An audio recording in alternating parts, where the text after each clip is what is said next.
Mais do que isso não é só uma coisa que eu gostaria de fazer ou que vai ser muito importante fazer. Eu deveria fazer isso, é um dever, já que eu sei falar nesse segundo idioma, por que não ensiná-lo à nossa filha?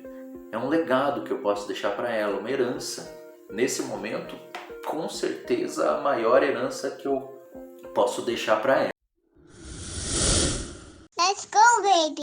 A primeira experiência me sugeriu duas coisas. Primeiro, que era possível ensinar um segundo idioma para Clarice, que ela aprenderia se eu conversasse em inglês com ela. O segundo me disse como, pelo menos uma primeira dica de como eu deveria fazer isso, que era de forma intensiva, então acordar e dormir falando inglês. O inglês é o idioma que ela fala com o pai.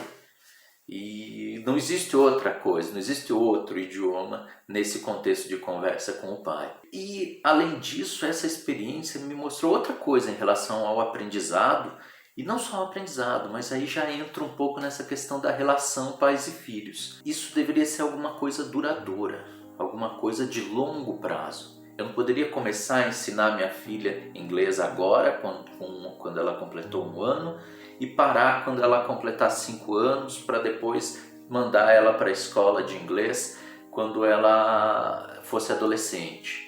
Porque se ela ficasse nesse intervalo dos 5 aos 12, dos 5 aos 13, dos 5 aos 14, sem falar o idioma, sem praticar, ela provavelmente perderia muito do que ela teria aprendido do 1 aos 5 anos. E isso não podia acontecer. Então aquela mãe era um exemplo de tenacidade, de persistência para mim.